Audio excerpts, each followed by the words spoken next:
ओम श्री परमात्मने नमः। ओम नमः शिवाय। श्री शिव महापुराण कोटि रुद्र संहिता अध्याय 40वां। अनजाने में शिवरात्रि व्रत करने से एक भील पर भगवान शंकर की अद्भुत कृपा। ऋषियों ने पूछा कि सूत जी, पूर्व काल में किसने इस उत्तम शिवरात्रि व्रत का पालन किया था और अनजाने में भी इस व्रत का पालन करके किसने और कौन सा फल प्राप्त किया था।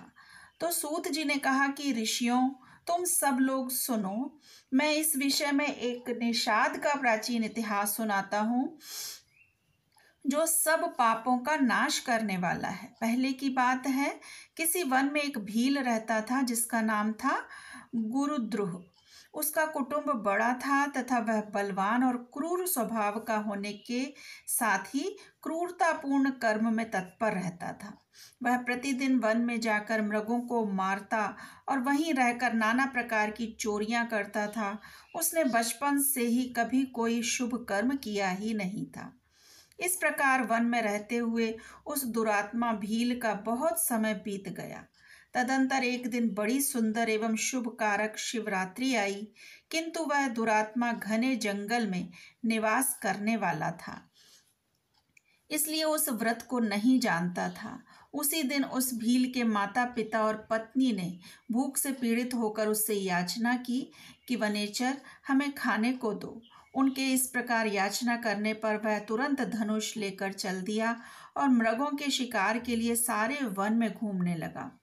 दैव योग से उसे उस दिन कुछ भी नहीं मिला और सूर्य अस्त हो गया। इससे उसको बड़ा दुख हुआ और वह सोचने लगा कि अब मैं क्या करूं, कहाँ जाऊं। आज तो कुछ नहीं मिला। घर में जो बच्चे हैं उनका तथा माता पिता का क्या होगा। मेरी जो पत्नी है उसकी भी क्या दशा होगी। अतः मुझे कुछ लेकर ही घर जाना चाहिए, अन्यथा नहीं। यह सोचकर वह व्याध एक जलाशय के समीप पहुंचा और जहां पानी में उतरने का घाट था वहां जाकर खड़ा हो गया। वह मन ही मन यह विचार करता था कि यहाँ कोई ना कोई जीव पानी पीने के लिए अवश्य आएगा। उसी को मारकर कृत्य हो उसे साथ लेकर प्रसन्नतापूर्वक घर को चला जाऊंगा। ऐसा निश्चय करके वह व्याध एक बेल के पेड़ पर चढ़ गया और वहीं जल साथ लेकर बैठ गया। उसके मन में केवल यही चिंता थी कि अब वो कोई जीव आएगा और कब मैं उसे मारूंगा। इसी प्रतीक्षा में भूख प्यास से पीड़ित हो वह बैठा रहा। उस रात के पहले पहर में एक प्यासी हरिणी वहां आई जो चकित होकर जोर जोर से चौकड़ी भर रही थी। ब्राह्मणों, उस मृगी को देखकर व्याध को बड़ा हर्ष हुआ और उसने तुरंत ही उसके वध के लिए अपने धनुष पर एक बाण का संधान किया। ऐसा करते हुए उसके हाथ के धक्के से थोड़ा सा जल और बिलपत्र नीचे गिर पड़े। उस पेड़ के नीचे शिवलिंग था। उक्त जल और बिलपत्र से शिव की प्रथम पहर की पूजा संपन्न हो गई। उस पूजा के महात्म से उस व्याध का बहुत सा पातक तत्काल ही नष्ट हो गया। वहां होने वाली खड़खड़ाहट की आवाज को सुनकर हरिणी ने भय से ऊपर की ओर देखा। व्याध को देखते ही वह व्याकुल हो गई और बोली। मृगी ने कहा कि व्याध, तुम क्या करना चाहते हो, मेरे सामने सच सच बताओ। हरिणी की बात सुनकर व्याध ने कहा कि आज मेरे कुटुंब के लोग बहुत भूखे हैं, अतः तुमको मारकर उनकी भूख मिटाऊंगा, उन्हें तृप्त करूंगा। तो व्याध का वह दारुण वचन सुनकर तथा जिसे रोकना कठिन था, उस दुष्ट भील को बाण ताने देखकर मृगी सोचने लगी कि अब मैं क्या करूं, कहाँ जाऊं, अच्छा कोई उपाय सोचती हूँ। ऐसा विचार कर उसने वहां इस प्रकार कहा। मृगी बोली, भील, मेरे मांस से तुमको सुख होगा।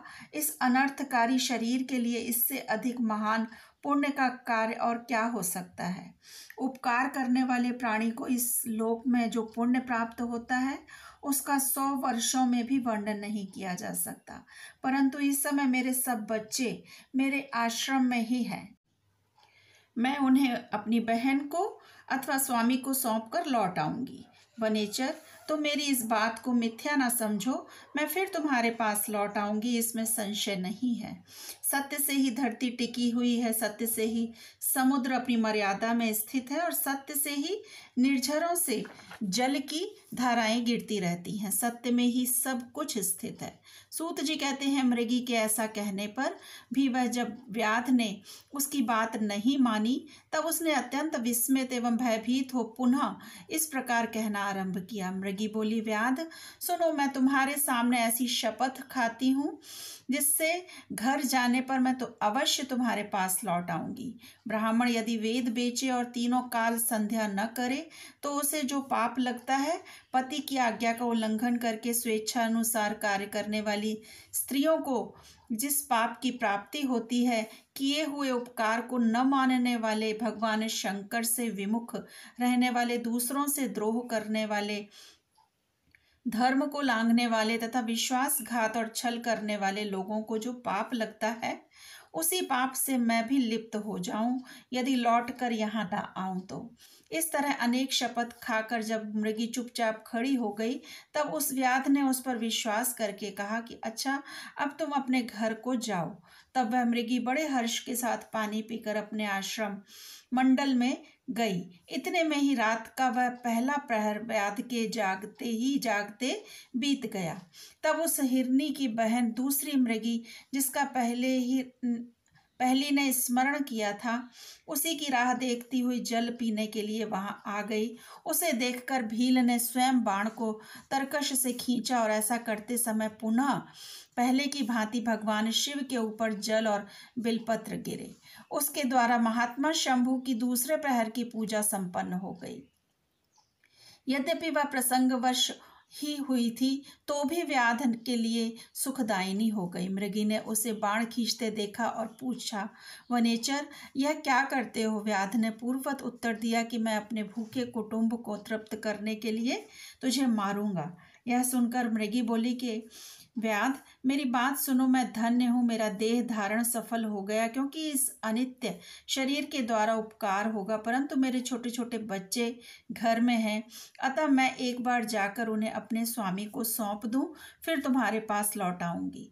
तो व्याध ने कहा कि तुम्हारी बात पर मुझे कोई विश्वास नहीं है, मैं तुझे मारूंगा, इसमें संशय नहीं है। यह सुनकर वह हिरणी भगवान विष्णु की शपथ खाती हुई बोली कि व्याध, जो कुछ मैं कहती हूँ उसे सुनो। यदि मैं लौट कर ना आऊं तो अपना सारा पुण्य हार जाऊंगी, क्योंकि जो वचन देकर उससे पलट जाता है वह अपने पुण्य को हार जाता है। जो पुरुष अपनी विवाहिता स्त्री को त्याग कर दूसरी के पास जाता है, वैदिक धर्म का उल्लंघन करके कपोल कल्पित धर्म पर चलता है, भगवान विष्णु का भक्त होकर शिव की निंदा करता है और माता पिता की निधन तिथि को श्राद्ध आदि न करके उसे सूना बिता देता है तथा मन में संताप का अनुभव करके अपने दिए हुए वचन को पूरा करता है, ऐसे लोगों को जो पाप लगता है वही मुझे भी लगे यदि मैं लौट कर ना आऊं तो। सूत जी कहते हैं, उसके ऐसा कहने पर व्याध ने उस मृगी से कहा कि जाओ। मृगी जल पीकर हर्षपूर्वक अपने आश्रम को गई। इतने में ही रात का दूसरा प्रहर भी बीत गया। व्याध के जागते जागते बीत गया। इसी समय तीसरा प्रहर आरंभ हो जाने पर मृगी के लौटने में बहुत विलंब हुआ। जान चकित हो व्याध उसकी खोज करने लगा। इतने में ही उसने जल के मार्ग में एक हिरण को देखा। वह बड़ा हृष्ट पुष्ट था। उसे देखकर वनेचर को बड़ा हर्ष हुआ और वह धनुष बाण रखकर उसे मार डालने को उद्यत हुआ। ऐसा करते समय उसके प्रारब्धवश कुछ जल और बिलपत्र शिवलिंग पर फिर से गिर गए। उससे उसके सौभाग्य से भगवान शिव की तीसरे प्रहर की पूजा संपन्न हो गई। इस तरह भगवान ने उस पर अपनी दया दिखाई। पत्तों के गिरने आदि का शब्द सुनकर उस मृग ने व्याध की ओर देखा और पूछा, क्या करते हो? तो व्याध ने उत्तर दिया कि मैं अपने कुटुंब को भोजन देने के लिए तुम्हारा वध करूंगा। व्याध की यह बात सुनकर हरिण के मन में बड़ा हर्ष हुआ और वह तुरंत ही व्याध से इस प्रकार बोला। हरिण ने कहा कि मैं धन्य हूँ, मेरा हृष्ट पुष्ट होना सफल हो गया, क्योंकि मेरे शरीर से आप लोगों की तृप्ति होगी। जिसका शरीर परोपकार के काम में नहीं आता, उसका सब कुछ व्यर्थ चला गया। जो सामर्थ्य रहते हुए भी किसी का उपकार नहीं करता है, उसकी वह सामर्थ्य व्यर्थ चली जाती है तथा वह परलोक में नरकगामी होता है। परंतु एक बार मुझे जाने दो, मैं अपने बालकों को उनकी माता के हाथ में सौंपकर और उन सबको धीरज बंधाकर यहाँ लौट आऊंगा। उसके ऐसा कहने पर व्याध मन ही मन बड़ा विस्मित हुआ। उसका हृदय कुछ शुद्ध हो गया था और उसके सारे पाप पुंज नष्ट हो चुके थे। उसने इस प्रकार कहा कि जो जो यहाँ आए वे सब तुम्हारी ही तरह बातें बनाकर चले गए, परंतु वे वंचक अभी तक यहाँ नहीं लौटे हैं। मृग, तुम भी इस समय संकट में हो, इसलिए झूठ बोलकर चले जाओगे, फिर आज मेरा जीवन निर्वाह कैसे होगा? मृग बोला, व्याध, मैं जो कुछ कहता हूँ उसे सुनो। मुझ में असत्य नहीं है। सारा चराचर ब्रह्मांड सत्य से ही टिका हुआ है। जिसकी वाणी झूठी होती है उसका पुण्य उसी क्षण नष्ट हो जाता है। तो मेरी सच्ची प्रतिज्ञा सुनो। संध्या काल में मैथुन तथा शिवरात्रि के दिन भोजन करने से जो पाप लगता है, झूठी गवाही देने, धरोहर को हड़प लेने तथा संध्या न करने से द्विज को जो पाप होता है, वही पाप मुझे भी लगे यदि मैं लौटकर ना आऊं तो। जिसके मुख से कभी शिव का नाम नहीं निकलता, जो सामर्थ्य रहते हुए भी दूसरों का उपकार नहीं करता, पर्व के दिन श्रीफल तोड़ता, भक्ष्य भक्षण करता तथा शिवजी पूजा किए बिना और भस्म लगाए बिना भोजन कर लेता है, इन सब का पातक मुझे लगे यदि मैं लौट कर ना आऊं तो। सूत जी कहते हैं, उसकी बात सुनकर व्याध ने कहा कि जाओ शीघ्र लौटना। व्याध के ऐसा कहने पर मृग पानी पीकर चला गया। वे सब अपने आश्रम पर मिले, तीनों ही प्रतिज्ञाबद्ध हो चुके थे। आपस में एक दूसरे को वृत्तांत को भली भांति सुनकर सत्य के पाश से बंधे हुए उन सब ने यह निश्चय किया कि वहां अवश्य जाना चाहिए। इस निश्चय के बाद वहां बालकों को आश्वासन देकर वे सब के सब जाने के लिए उत्सुक हो गए। उस समय जेठी मृगी ने वहां अपने स्वामी से कहा कि स्वामिन, आपके बिना यहाँ बालक कैसे रहेंगे? प्रभु, मैंने ही वहां पहले जाकर प्रतिज्ञा की है, इसलिए केवल मुझको जाना चाहिए, आप दोनों यहीं रहें। उसकी यह बात सुनकर छोटी मृगी बोली कि बहन, मैं तुम्हारी सेविका हूँ, इसलिए मैं ही व्याध के पास जाती हूँ, तुम यहीं रहो। यह सुनकर मृग बोला कि मैं ही वहां जाता हूँ, तुम दोनों यहाँ रहो, क्योंकि शिशुओं की रक्षा माता से ही होती है। स्वामी की यह बात सुनकर उन दोनों मृगियों ने धर्म की दृष्टि से उसे स्वीकार नहीं किया। वे दोनों अपने पति से प्रेम पूर्वक बोली कि प्रभु, पति के बिना इस जीवन को धिक्कार है। तब उन सब ने अपने बच्चों को सांत्वना देकर उन्हें पड़ोसियों के हाथ में सौंप दिया और स्वयं शीघ्र ही उस स्थान को प्रस्थान किया जहां वह व्याध शिरोमणि उनकी प्रतीक्षा में बैठा था। उन्हें जाते देख उनके वे सब बच्चे वे पीछे पीछे चले आए। उन्होंने यह निश्चय कर लिया था कि इन माता पिता की जो गति होगी वही हमारी भी हो। उन सबको एक साथ आया देख व्याध को बड़ा हर्ष हुआ। उसने धनुष पर बाण रखा और उस समय पुनः जल और बिल्वपत्र शिव के ऊपर गिर गए। उससे शिव की चौथे प्रहर की शुभ पूजा भी संपन्न हो गई। उस समय व्याध का सारा पाप तत्काल भस्म हो गया और इतने में ही दोनों मृगियां और मृग बोल उठे, व्याध शिरोमणे, शीघ्र कृपा करके हमारे शरीर को सार्थक करो। उनकी यह बात सुनकर व्याघ्र को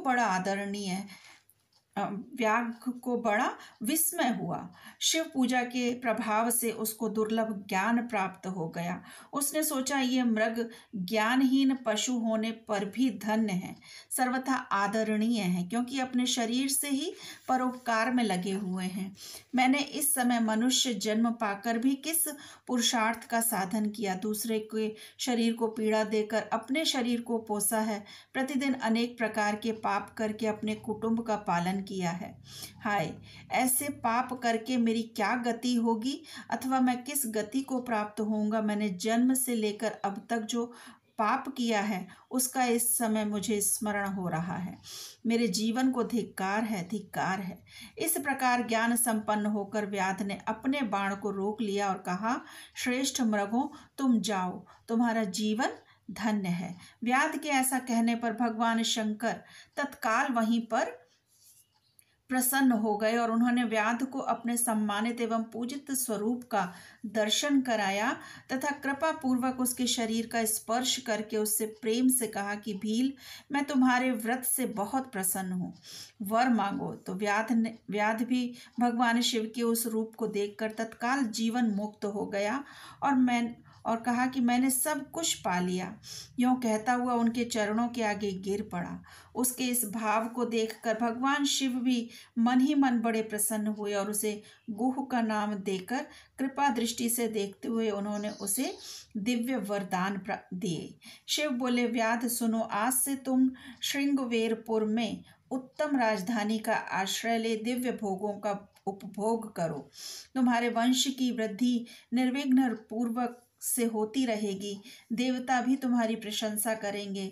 व्याध, मेरे भक्तों पर स्नेह रखने वाले भगवान श्री राम एक दिन निश्चय ही तुम्हारे घर पधारेंगे और तुम्हारे साथ मित्रता करेंगे। तुम मेरी सेवा में मन लगाकर दुर्लभ मोक्ष को पा जाओगे। इसी समय वे सब मृग भगवान शंकर का दर्शन और प्रणाम करके मृग योनियों से मुक्त हो गए और दिव्य देहधारी हो विमान पर बैठकर शिव के दर्शन मात्र से शाप मुक्त हो दिव्य धाम को चले गए। तब से अर्बुद पर्वत पर भगवान शिव व्याधेश्वर के नाम से प्रसिद्ध हुए, जो दर्शन और पूजन करने पर तत्काल भोग और मोक्ष प्रदान करने वाले हैं। महर्षियों, वह व्याध भी उस दिन से दिव्य भोगों का उपभोग करता हुआ अपनी राजधानी में रहने लगा। उसने भगवान श्री राम की कृपा पाकर शिव का सायुज्य प्राप्त कर लिया। अनजान में ही इस व्रत का अनुष्ठान करने से उसको सायुज्य मोक्ष मिल गया। फिर जो भक्ति भाव से संपन्न होकर इस व्रत को करते हैं, वे शिव का शुभ सायुज्य प्राप्त कर लें। इसके लिए तो कहना ही क्या है। संपूर्ण शास्त्रों तथा अनेक प्रकार के धर्मों के विषय में भली भांति विचार करके इस शिव रात्रि व्रत को सबसे उत्तम बताया गया है। इस लोक में जो नाना प्रकार के व्रत, विविध तीर्थ, भांति भांति के विचित्र दान, अनेक प्रकार के यज्ञ, तरह तरह के तप तथा बहुत से जप हैं, ये सब इस शिवरात्रि व्रत की समानता नहीं कर सकते।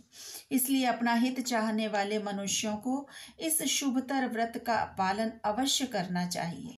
यह शिवरात्रि व्रत दिव्य है। इससे सदा भोग और मोक्ष की प्राप्ति होती है।